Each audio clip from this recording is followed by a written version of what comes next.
Welcome to the NCDE webinar on global career opportunities in the U.S. Department of State. My name is Justin Harford. I'm a project coordinator at the NCDE, and I'm here with a great panel of people from the State Department, some in the Foreign Service, one in the Civil Service.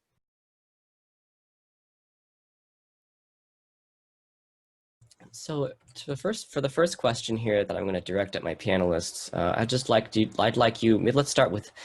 let's start with Ben. Just tell us about yourself. Maybe just a couple interesting facts that summarize who you are as a person, where you're from, who you are, your values, kind of just whatever you'd be inclined to share that would kind of help us to get to know who you are better. Okay, great. So hello to everyone. Nice to see everyone here today in this awesome interchange. So I'm Ben Sides, you probably saw from the bio. I'm an agent with the Department of State, been with them for 21 years now. Short and sweet, half of my career has been spent as a disabled person. I lost my right leg, about 16 years ago. And it comes to values and outlook, I love to serving the American people. I made a joke earlier before the session started about putting out my appreciation for the American taxpayer, which is very true. We live by the support that we're given by the American people, and we are very proud to serve our country and our citizens. Thank you, Ben. What about you, Carolyn? Sure. Good afternoon, everyone. Thanks, everyone, for joining. My name is Carolyn Washington Solario. I've been at the State Department for a total of 4 years now. I'm a native Washingtonian and an alum of the Catholic University of America, where I majored in health information technology, and I have 20+ years of board-based IT experience, data management, operation support, application software, program management, and system analysis and development. My values are honesty, open-mindedness, and diversity. Thanks, Carolyn. And I'm going to direct this question back to Ben. Tell us about what you do for the Department of State. And I mean, I think you've kind of shared a little bit about your title with us. Maybe they'll kind of go into like maybe what's an average day like, or what are some of the projects that you could share with us, or just to give us kind of more of an idea of what your work is involving, and also too maybe what you're currently working on, but I mean also what you've worked on maybe in the past, some interesting things you've done. What do you think, Ben? Sure. Well, keying on the term used by Carolyn, diversity. The diversity of my career has been, ranging the gamut from A to Z. Here in the U.S., we mostly do, what I do now is train others in security and law enforcement. Overseas, I was a regional security officer at several different embassies and consulates around the world. So depending on my assignment, it really drives what I am doing on a day-to-day basis. But probably the most important thing that I do is interact with others, build teams, and try to come up with solutions to problems that come on a daily basis. Excellent. And what about you, Carolyn? Yes, I work in the Bureau of Information Resources Management, Strategic Planning Budget Office as an information technology specialist. My portfolio includes managing information quality for all public-facing websites, coordinating electronic stewardship reporting elements at the department annual sustainability plan, and leading REM greening efforts during the special events such as Bring Your Child to Work Day, and representing REM at the department and interagency greening IT council working group meetings. So it kind of sounds like a mix of sort of figuring out, bringing in new IT systems maybe, or overseeing new IT systems in the department, but also too kind of like I heard you kind of mentioned also like work with kind of creating a maybe more supporting work environment too for employees.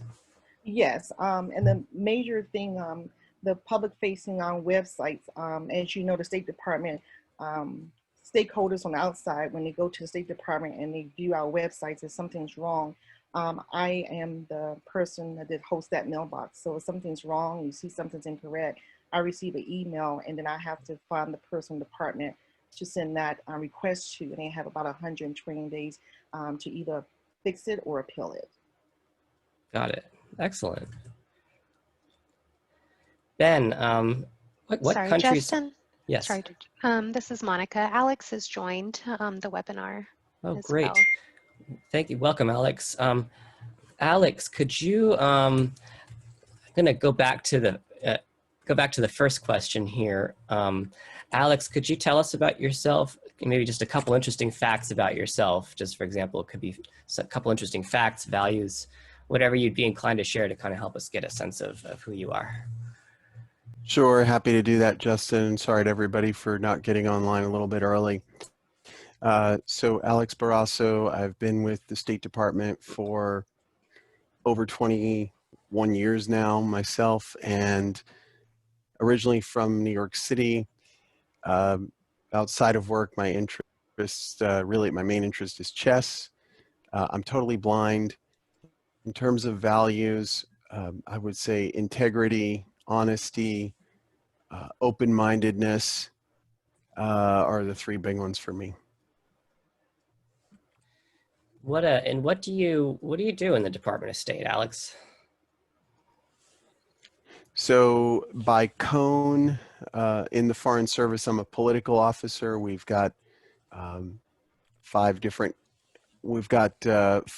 cones among the generalists in the Foreign Service. We've got political, economic, management, public diplomacy, and consular. I can talk individually about all of those if desired, but I'm a political coned officer. Right now, what I do is I am a program director for a U.S.-Saudi bilateral program that provides capacity building in critical infrastructure protection and public security. Thanks, Alex. And yes, I think I'd like us to get into, I think I'm going to remind me to ask you more questions about the cones in a bit. I'm going to direct this at Alex and Ben. What countries have you guys served in as Foreign Service officers? Ben. So in my 20 plus years so far, I've served, assigned to, not counting temporary duty assignments, in Egypt, in Madagascar, India, Iraq, and Italy, not counting the few tours in the U.S. Excellent. For me, I'm currently in Saudi Arabia. Before that, the Czech Republic, Brunei, Thailand, Singapore, and Colombia. Nice. Do either of you guys have like a country that you, or an experience that you kind of remember as kind of one of your highlights?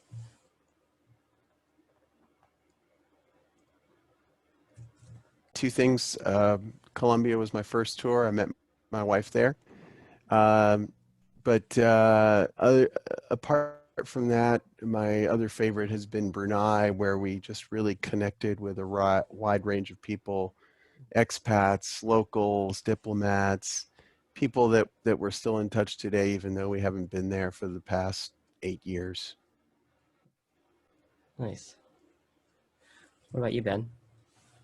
Well, I can tell everyone I don't really have a favorite because every country I've served in has something to offer.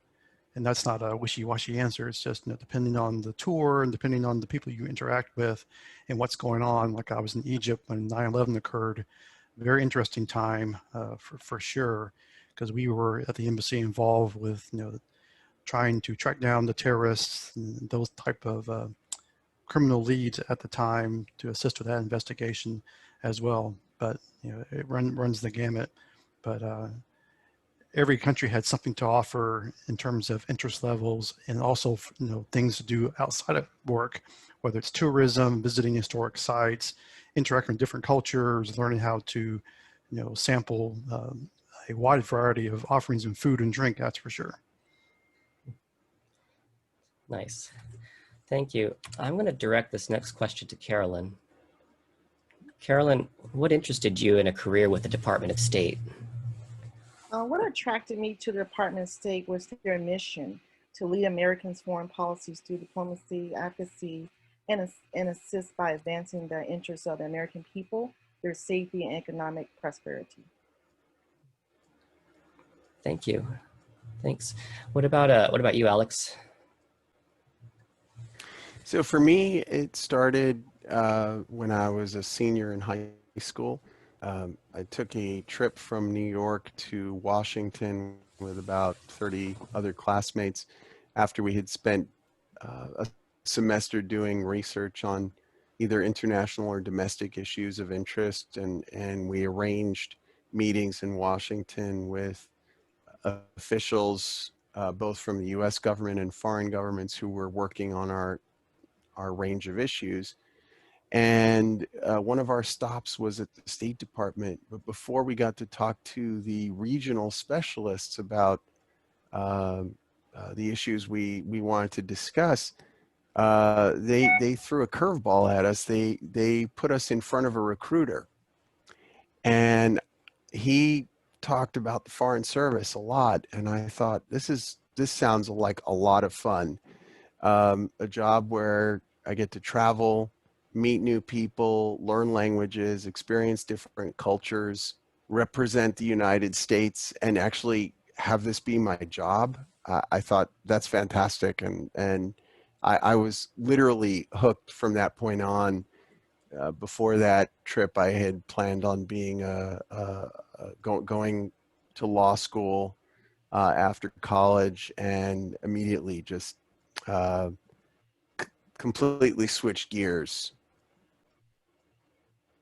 Nice. It's a great story. What about you, Ben? Alex stole my answers. You also heard about it in a high school trip. Oh no, I can't steal your answers, Ben. very close though.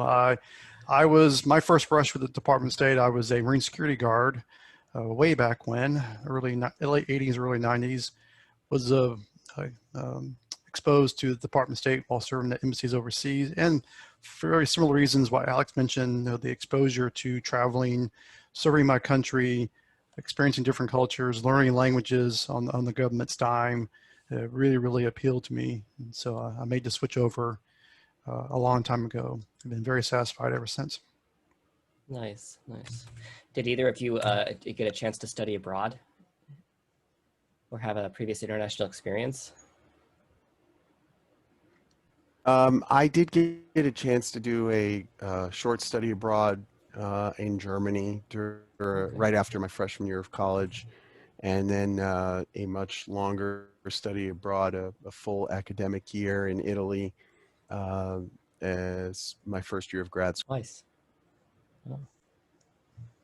What about you, Ben? Well, related to my other answer, Marine Corps overseas experience, and now it's also a military kid, Army brat. So I've been overseas most of my life, believe it or not. Nice, nice. Let's see, Carolyn, how about you, Carolyn? Say that again now. Justin, it went out for a minute. Oh, Carolyn, I'm gonna ask you this next question. How did you find your career in the State Department? My career in the State Department began with a company called Bender Consultant. Bender Consultant, they work with the Department of OPM, and they interview people with disabilities. They ask questions if you have your Schedule A letter, and they have a series of questions you go through, and you work with them, and then the consultant posts your information on their website, and then your information is displayed through OPM, and then any other government agencies can look at that website and find people that match skills that they're looking for and reach directly out to them. Carolyn, so you kind of mentioned there, Bender Consulting is a private company that kind of provides disability employment solutions to companies looking to hire people with disabilities, and then you mentioned Schedule A. So Bender is kind of separate from the government. They sort of contract with the government, but then Schedule A is could you maybe describe that a little bit more? I think that's something that is not only a part of Department of State, but other government agencies as well. Yes, so the way I would describe the process for the Schedule A, once a person obtains their Schedule A letter, they should go to the USA Jobs and they have a listing that you can search for jobs for people who have the Schedule A letter for, let me see, what is it called? Sorry, I just blanked out for a minute. So on OPM, you have your Schedule A letter, you upload your information on USA Jobs, and then there's a non-compete positions, and it has a title that says Schedule A, and you apply for your positions through the Schedule A, through USA Jobs, and also Department of State. They have a program too where you can upload your information and apply for the Schedule A position there as well. Excellent. These are, and to clarify, these are civil service positions, right? Yes, these are civil service Yes. positions. And Excellent. also, I just wanted to add, Justin, as well, at Department of State, they have what's called a selected placement coordinator. And there's an email, anyone listen, you can, the email address is selectedplacement@state.gov. You submit your information there, a copy of the position description, the job series, the code, the GS level, and the specialized experience via their resume. And then several things take place after that. The referral candidate through the selected placement program coordinator will review through the Department of State talent base database, and that person will refer the candidates to the HR specialist. And then after that, interviewing comes next, and then the selecting official will contact the preferred candidate directly to schedule and conduct an interview. And then next comes selecting that candidate, and then the candidate is selected by the selecting officials by the HR bureau, and then a decision will be made, and then they will receive extended offer. And if that candidate accepts the offer, there's several steps that take place internal Department of State.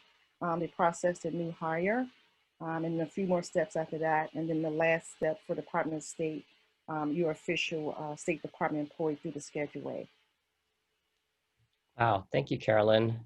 Yeah, that's an opportunity, a great opportunity that I don't know really as many people with disabilities might know of. And it's Schedule A is offered for a variety of agencies, including Department of State. And there's a lot of great civil service jobs in Department of State too, where like Carolyn's, where you are supporting the department's mission, and from places like Washington, D.C. In the United States. And we'll have information on that in an email going out after this webinar as well, so you can learn more about Schedule A. Thank you, Carolyn. Ben, how did you find your career in the State Department? Well, since I was already exposed to the department overseas, it was through the traditional route. And because I became disabled while working for the department, I went through the traditional USA Jobs, waiting for the announcement to come to work for my parent bureau, the Diplomatic Security, to become an agent. So I went through that process, very similar to what Alex mentioned about the cones. I'm on the other side of the house. I'm a foreign service specialist, and we have a very similar hiring program where you do an online test, then you are called for an interview. You do what's called a board examination, the BEX panel, and you do a oral interview followed by another written examination. Specialists, so like you mentioned, you're a security specialist, is that right? Right, that's one of my many roles. Even as an agent, I'm also a security specialist, a program manager, a host of many hats. Department of State, so specialist positions will include areas like security. I think there's also medical specialists in the State Department, Yeah. administrative. Right, absolutely, yes. Yeah, I forget the actual count on top of my head. I should have studied more, but I think there's 13 or 15 different specialties within the department, ranging from the medical field, security, information technology, administrative support. It runs the gamut. nice. And Alex, you're I think what they call a generalist. Correct me if I'm wrong.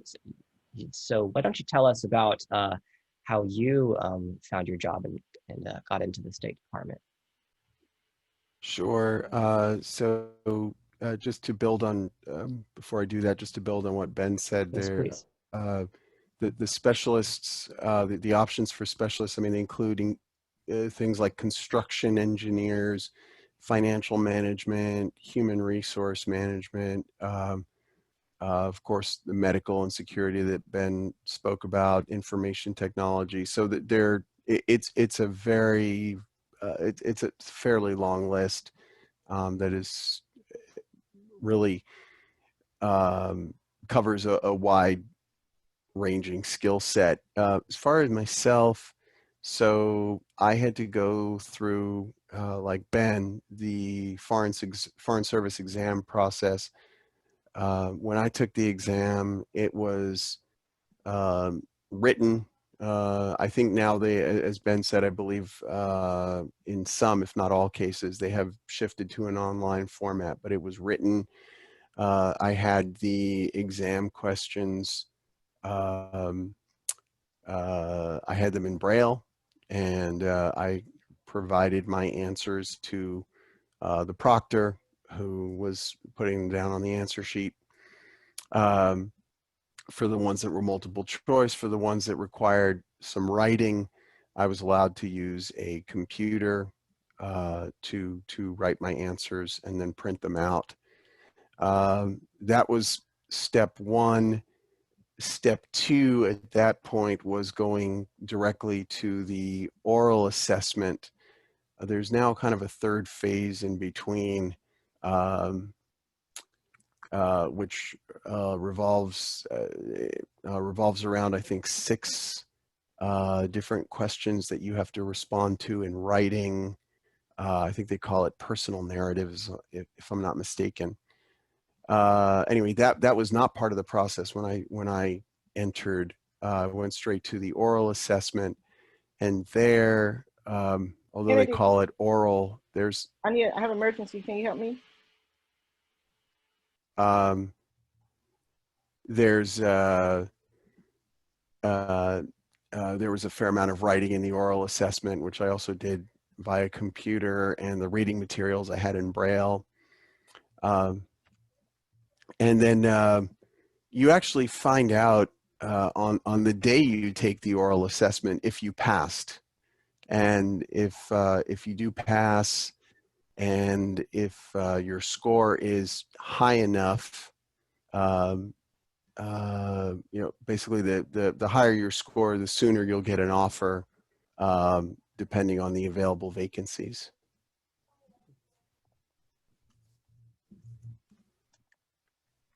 And I think this is a good time too, maybe to ask. So I get the cones are, I mean, I think I guess we kind of understand, and people can go and read more about the cones online, both in the specialist and in the generalist positions. And like Alex said, I mean, there's a huge wide range of skills. Thanks for sharing all of those different areas, Alex, that you can contribute to. And I think one question I guess I'd ask is, you know, once you get into one cone, for example, you know, political or diplomatic, how does that work? Are you do you only do that cone throughout the whole time, or do you have some ability to kind of move around? And actually, I think I could probably ask this question too of Ben regarding the specialist positions. Why don't you go? What do you think, Alex? So as a generalist, you certainly can move around. Let's see, my first 2 tours I did half consular and then half political. Those were in Colombia. Those were in Colombia and Singapore. The job in Thailand was a little bit of political, a little bit of economic, and a little bit of public diplomacy. In Brunei, it was very much a management job. I was deputy chief of mission, and also chief of mission for 6 months between ambassadors. Prague, it was very much political and economic. Riyadh, it was at first political military for the first 3 years, and now it is very much management of people, programs, and budgets. So each assignment is associated with a skill code. Your skill code, you might end up with several assignments that have the same skill code, but even if that happens, it doesn't mean that the duties you are actually performing are the same. I hope that makes sense. A little convoluted, but as far as the cones are concerned, you have to choose which cone you want to enter the Foreign Service in. And again, it's political, economic, management, public diplomacy, and consular. My advice to anyone going through the entry process is choose the one you think you really want to spend most of your career in, and the one that you would enjoy the most. Some people kind of try to game it, and they'll say, well, I'll choose management, for instance, because there's probably a lack of management officers, and if I I have a better chance of getting in because there's a lack of management officers. The quote unquote threshold in terms of the score on the oral assessment might be a little bit lower. That might be true, but again, I would encourage everyone to just sign up for the cone you think you really want to work in. You can switch cones. There are ways to do that. I have never explored that possibility. I can't really speak to how easy it is, but it is possible. I think it's easier to switch, let's say, from political or economic, which are heavily subscribed, to management, consular, public diplomacy. It's harder to switch the other way around, which is why, again, it's one of the reasons I say try to enter in the cone you really want to spend your time in. In terms of how the work differs, the management cone is very much what it sounds like. We have, you could be working in financial management, you could be working in human resources management, you could be working in facility operations, building management, general services. Public diplomacy is kind of split between the press side of it and the cultural side. The cultural side deals with exchanges, exchange visits, sports diplomacy programs, programming U.S. experts to come to the country that you're in any number of fields, whether it's film or writing or political science. And you could do a lot of creative things with these programs. I remember, for instance, in Thailand, we used a public diplomacy program to bring in a political science professor who, among the things he did, spent time talking to different political factions about how to find common ground in their platforms and how to work together despite their clear political disagreements. So you can use these programs to really accomplish key strategic goals. Or it might be something like bringing a musician into a place where concerts and musical performances are uncommon. I mean, for instance, we brought Maria Muldaur into Brunei. She and her team gave some master classes and put on some performances. So it could be any number of things that you can do with that. Political and economic are very much akin to being an investigative journalist in the country, trying to get the backstory of what's going on politically and economically, and then reporting that story, of course, not publicly, and providing some analysis of what the implications are for U.S. interests. And then consular, can be anything from providing assistance to American citizens, whether it's a passport or a report of birth abroad, or helping a sick American citizen get the care he or she needs. Or it can be handling visas, whether it's the non-immigrant visas, the students, the tourists, or anyone who's coming to the U.S. to reunite with their family based on an approved Homeland Security petition, and immigrating legally or immigrating for work, any number of things. Thanks, Alex. Ben, I mean, I think being a specialist. How is it on your side of the house? Well, similar to what Alex is saying about the different Foreign Service officer cones, there is opportunity to switch over to different specialties. There There's is. also opportunity to become a Foreign Service officer, to join one of the cones that were already spoken about, and to go the other way, go from a Foreign Service officer to become a specialist. So, and there's also opportunities to become a civil servant. So there's A lot of quite the flexibility. array of choices. As someone joins in a particular specialty or cone, they can switch at a certain point in their careers. And we also have the opportunity to do what we call excursion tours. It's not terribly difficult if I wanted to go out, and serve maybe in a consular cone position in Riyadh with my colleague Alex.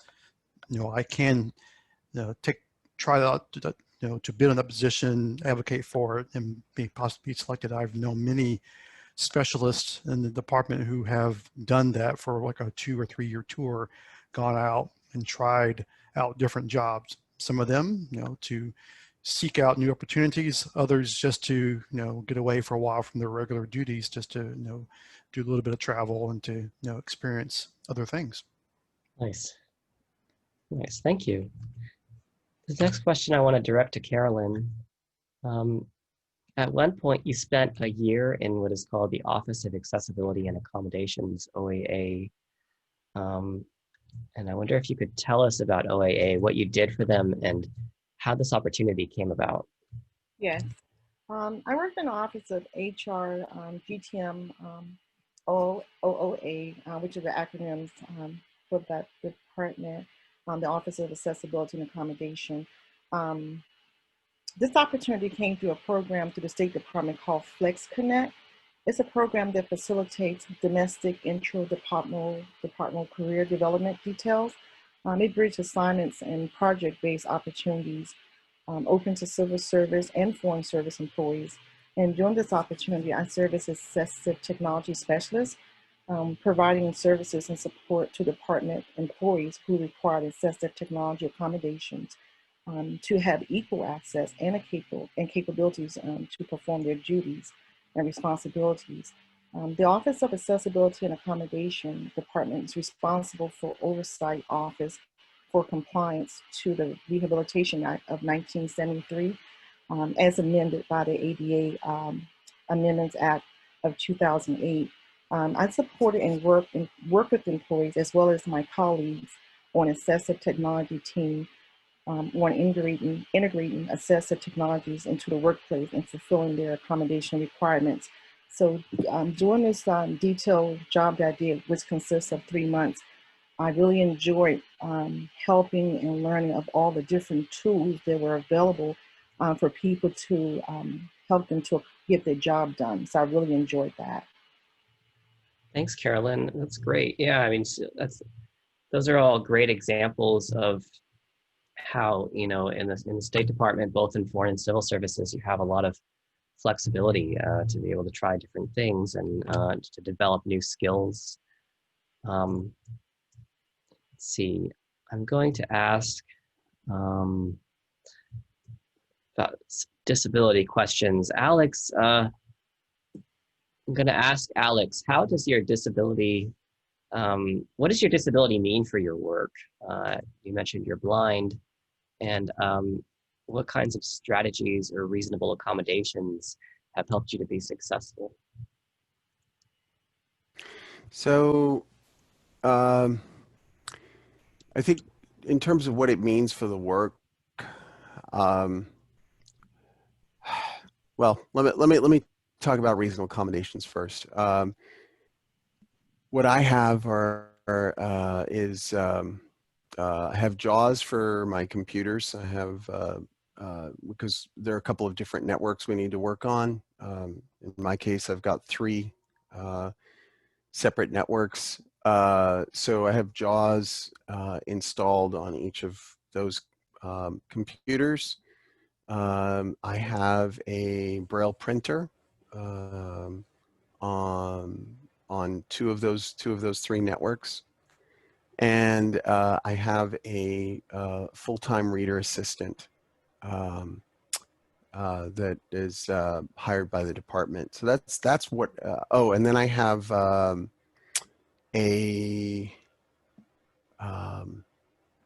what is it called? It's one of these portable Focus 14. I guess Focus 14 is my Braille note taker. That is not by any means a standard set of accommodations. Once you're hired, you would go through the process of determining with the Office of Accommodations and Accessibility what accommodations you would like to request and what they view as reasonable, and that package differs clearly for each employee. Accommodations that work for me don't necessarily work for another employee, and vice versa. It comes down to what it is that you need to be successful at the job that fits into the category of reasonable accommodations. As far as strategies, what I try to do really is just focus on getting the job done, focus on performing well, on doing the best job that I can. I find that if you do that, and people and your colleagues and your counterparts build a respect and a trust for what you do and how you work. Of course, I'm always open to answering questions about my disability, and I tell my staff that no question is out of bounds or dumb. Ask it, I'll give you an answer, because I think I feel an obligation to help my colleagues and my counterparts who do not have a disability understand how it is that I'm able to function. But as far as what it means, I think unfortunately it still means that you will often run into people, colleagues, bosses, subordinates, who come in with, I'll use the term that we've been using a lot in the department lately, an unconscious bias that because you have a disability, you cannot function. I had one boss who at the end of our time together said, I heard from my predecessor that you were blind. And he said, I've got to confess, I really asked myself, how is this going to work? And he said, you settled all my anxiety just by doing your job and being who you are. And I could tell very quickly that, that your disability was not going to be an impediment. But I think that there's still lots of bias out there. A lot of it unconscious, some of it will actually be spoken. And you just have to deal with it and advocate to be judged on the same performance criteria that your colleagues are judged on. Do you find that being transparent about disability-related questions helps you sometimes to head off those unconscious, uncommunicated biases, maybe? I think so. Demonstrating an openness and a willingness to talk about it definitely puts people more at ease. Thanks, Alex. And Ben, I know Alex mentioned unconscious bias, and Ben, I don't know, actually, Alex, you might be in on this too. There's the Disability Action Group, which is a group of employees in the State Department with disabilities. And guys, tell me, is this foreign and civil service? Yes, and even more broader than that, we any classification employee, contractor, even interns, fellows, all can join the DAG. So we are open to all, and you don't have to have a disability to join either. So we have many people out of our hundreds of members who are either not disabled or don't want to share their disability, who are also members. So we don't exclude anyone who wants to be part of the DAG, that's for sure. Thanks. And Ben, what about what has your disability met for your work in the department? Have you required any accommodations, or what's that been like? Well, a few, especially overseas, since a lot of our countries that we serve in are not ADA compliant, especially out and away from the embassy and government housing. But like Alex, he keyed on there too, being open about my disability with others, it goes a long way to allay fears and get over the biases that some people tend to have. But the same token too, and part of what DAG does is advocate for people who have hidden disabilities or for various reasons do not want to share, especially with their chain of command, their supervisors, a disability that may not be obvious based on health privacy or Privacy Act concerns in those regards. So, but serving overseas, it's really up to the employee about what to share, how much to share, if the disability may or may not impact their daily work and or living conditions.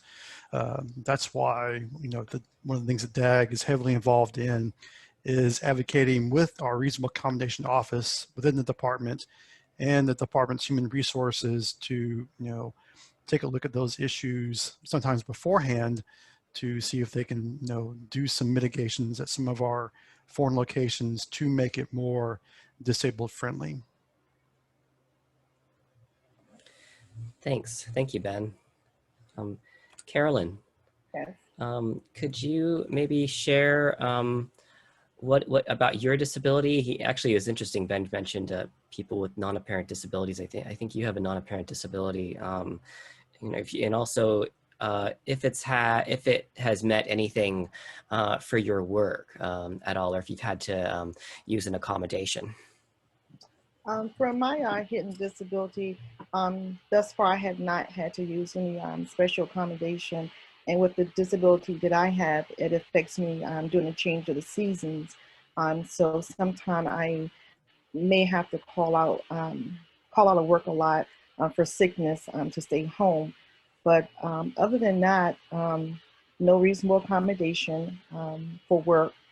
And my office and colleagues I work with, they don't know I have a hidden disability, so everything is just regular for me at work.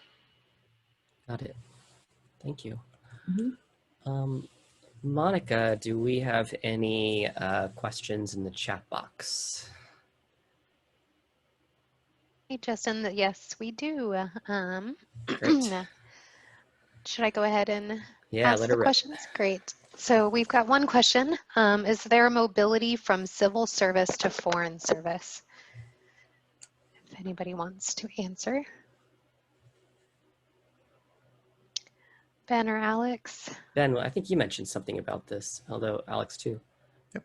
Yes, actually, yes, there is. At any point of a civil service career, you can apply to come over to the foreign service. There's no limiting factor except the first year. Most civil servant employees are on a probationary period their first 12 months. But other than that, on the civil service side, and Carolyn, stop me if I'm incorrect here, but they can seek other civil service positions, apply for them, and transfer over as well. So as a civil servant, there's definitely opportunities to explore other civil service positions, but also explore positions on the foreign service side. Correct. Yeah, the one thing I would add to that is that and I'm not 100% sure about this, but I believe that one of the factors that plays into those applications to convert is whether or not there is a need for that skill at the given time in the foreign service. And she's also asking, is there any advantage to transitioning from civil service instead of applying directly to the foreign service?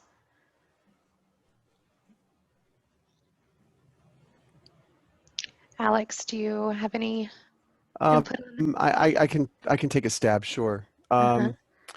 So, you know, the admission process is clearly different, and that is to say, you know, the civil service hiring process is different from the foreign service hiring process. If you feel that you that the civil service hiring process is one in which you are better able to have your strengths shine through, then I guess one could make an argument perhaps for entering via the civil service route and trying to switch later. However, again, I think the key is what is it that you want to switch into? I mean, if you're, for instance, if you're coming in civil service and then you want to switch to a political or economic cone in the foreign service, it's going to be hard just because those we've got an excess of political and economic officers. But if you're trying to switch from civil service to, say, consular or public diplomacy, and you've known from the beginning that that's what you want, you might have better chances. I'd like to add something to that on the other side of civil service. So once you work under the title, the Schedule A title, you are on a 2-year probation under Schedule A before you can get converted. And only if the office you're working in has a full-time, they call FTE, federal, I guess, position for you. So you could work in an office under Schedule A and you're on a 2-year probation if that office feel as though you met the requirements and the work and they're happy with you. If they do have a full-time position, you can be converted. But if that office does not have a full-time position for you after your 2 years of probation, then that job will end. Mm. No, Thanks. thank you. There's another question. It's, how do you plan your life when you have to live in different parts of the world? And I've unmuted you, Sharif, if you wanted to expand on that question, but if anybody wants to, if they have any input on that, especially those who have traveled a lot with family back in the US. And I'm also sharing, I found the Family Life link on the State Careers website, so I'm also sharing that in the chat box. I'll make a run at this one. So it is really hard to do that. I mean, there's no denying it, right? The actual result of moving from place to place, you know, once you're finally there and you're settled in and you get to experience it, it's a fantastic result. It's a lot of fun, but the actual process of making it happen is, I would say, one of the 3 things that foreign service officers dislike the most universally across the board. The 3 things are moving, bidding, in other words, looking for your next job, and the evaluation process. Nobody likes those processes. You have to put family first. You know, for instance, right now, I'm in the bidding process looking for a next job. we're due to leave Riyadh next summer. And my oldest daughter is finishing up middle school here in Riyadh. This will be her last year of middle school. So a prime consideration for us is we want to get ourselves into a situation which she would end up splitting her time in high school between no more than 2 schools. So for instance, we're looking at a lot of jobs that have a one-year language training in the US built in, and then 3 years overseas. And that would mean that she would get to do 1 year of high school in the US and then 3 years overseas and finish out. And her transition to college would time nicely with our move to another assignment. If, for instance, we were to bid now on an assignment that didn't have language training, we might end up doing 3 years in that place. And then she would have to do her senior year in high school where she's brand new. That I don't think is I'm not saying it's impossible to succeed in a scenario like that, but I don't feel like you're setting someone up for success. So that's a real, it's a prime consideration for us right now. And then of course, being away from elderly parents, there are lots of things that that make this lifestyle, this career difficult from a personal perspective. That doesn't mean that I have any regrets about it, but it, as I said, it is a lot of fun, and I feel proud of some of the things that I've been able to be a part of, whether it's leading our effort to push through a $13 billion missile defense sale that supports 65,000 jobs in the US, or negotiating the release of a group of American citizens from Thai Army custody, things like that. But we are here to serve. That's what we do. But it is hard to find the right balance between the jobs and making sure that you've got family taken care of. Great. Thanks, Alex. Thanks. Justin, do we have time for one more question? Yeah, we got about 3 minutes left. Okay. Can anyone speak to whether location selection ever plays into accommodations, or do these not count as reasonable under the ADA? For example, are there certain countries that you can request not to be sent to if it is not accessible for someone? Not sure, Carolyn, or anybody? Ben, I can answer, Yes. I think, mostly that. So yes, you can request that. Not necessarily means it's going to be approved, but locations, especially in terms of lack of host country medical resources or support, plays those factors too. And of course, it's not just based on disabilities, but other health factors. Say a person has high blood pressure or an heart issue, cardiovascular issue, cannot get services locally where that person may be assigned to. It plays into that factor. That's why we have on the Foreign Service side a medical clearance program. We're all required to submit before a Foreign Service tour, and even bidding on a Foreign Service location, to have a medical exam done, and the determination is made based on that examination about where to serve and where not to serve. So I'm sure Alex has gone through it himself. Maybe Carolyn has too, several times. For me, for sure, and it plays a factor in the assignment process. But also too, for the family members, they're also assessed in their medical needs as well. So, short answer to the question: yes. Long answer: since we have a government bureaucracy, it's definitely a long process for some folks. As I recall, like there were a couple different medical clearances that you could get. Like there was, I think I read there was escape clearance, which is like you can serve anywhere and like you can be in remote areas, it sounded like. And then there's another clearance that's like almost comprehensive, but you can't Right. serve in what are, I guess, escape countries. I don't know if I'm using the right word. Does that sound right to Right. you? Yeah, that's one of the terms. It's number based. You know, class 1, 2, I think jumps to 5 for some reason. Then class 7 and on up. What you're talking about, a class 2 country-specific clearance. If you can't meet the class 1 threshold, you're given the class 2 based on the country you wish to go to. So you put your bid in. I'm a class 2 medical clearance, or my partner, spouse, child has a class 2 clearance. You submit your country list to our Bureau of Medical Services, then make a determination whether the service is doable or viable there based on the medical clearance.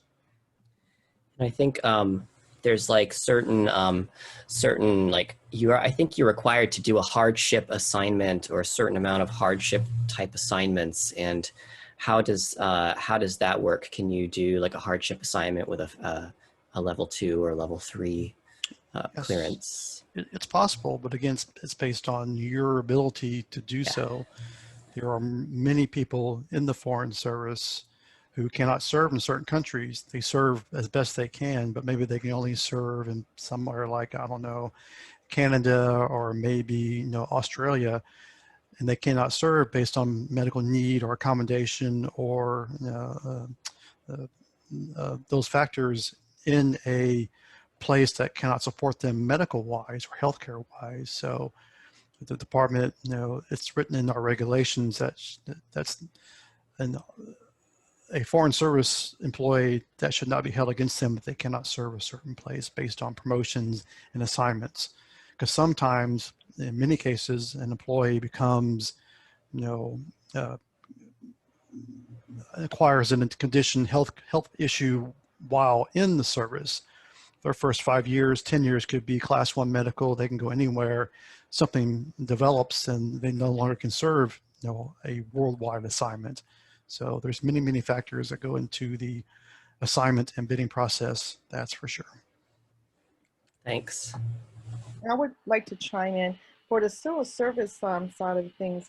Once a candidate applies to the job, whether it's vendor consultant or USA.gov, that individual, when they're applying for the position, USA Jobs have a list of locations.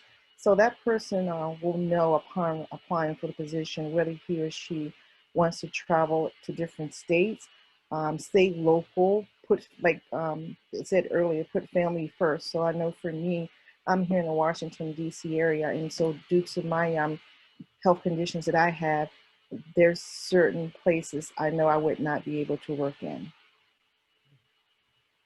Thank you. Thank you. Monica, do we, I don't know if we could go over, Monica, do we have any more questions though in the chat box? Yeah, I think we just have the interpreters just for the hour. So Okay.